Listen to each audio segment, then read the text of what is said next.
खौफनाक राज। मैं आज भी उस रात को भूल नहीं पाया जब पहली बार अधूरी घंटी ने मुझे मेरे नाम से पुकारा था। आइए इस कहानी को ध्यान से सुनते हैं। शिवानी हमेशा की तरह देर रात तक पढ़ाई कर रही थी।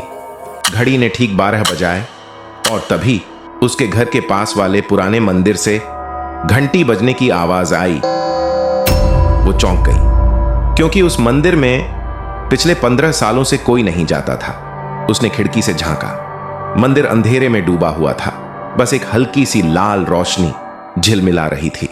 शायद हवा से घंटी हिली होगी, उसने खुद को समझाया, लेकिन मन नहीं माना। अगली रात फिर वही हुआ।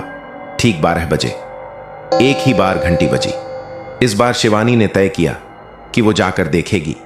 उसने टॉर्च उठाई और मंदिर की ओर चल पड़ी। रास्ते में हर कदम पर सन्नाटा गहराता जा रहा था। ठंडी हवा, सूखे पत्तों की सरसराहट, हर आवाज डराने लगी थी। जब वो मंदिर पहुंची, दरवाजा आधा खुला हुआ था। अंदर घुप अंधेरा, धूप और राख की मिली जुली गंध और दीवारों पर अजीब सी काली लकीरें। वो धीरे धीरे अंदर गई। उसकी टॉर्च की रोशनी कांप रही थी। अचानक उसने देखा घंटी के नीचे कोई खड़ा था, सफेद कपड़ों में, सिर झुकाए हुए। कौन है? शिवानी की आवाज कांप उठी। वो आकृति धीरे धीरे मुड़ी और जैसे ही उसका चेहरा दिखा, शिवानी की सांसें थम गईं। चेहरा सड़े हुए मास्क जैसा था, आंखों की जगह बस काले गहरे गड्ढे। शिवानी चीखना चाहती थी पर उसकी आवाज जैसे गले में अटक गई। अचानक वो आकृति गायब हो गई।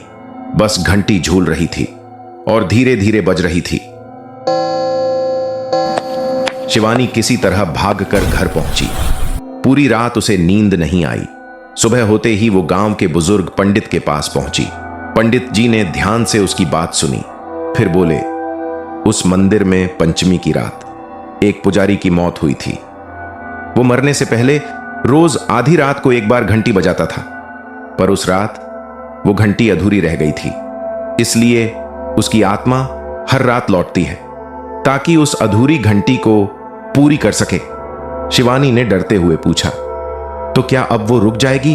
पंडित ने गहरी सांस ली और बोले, नहीं, जब तक कोई उस जगह उसकी तरह एक बार घंटी नहीं बजा देता, वो हर रात लौटेगा। रात को शिवानी ने तय किया कि वो खुद जाकर घंटी बजाएगी ताकि ये सब खत्म हो जाए। ठीक 12 बजे वो फिर मंदिर पहुंची। हवा ठंडी थी और आसमान में बादल गरज रहे थे।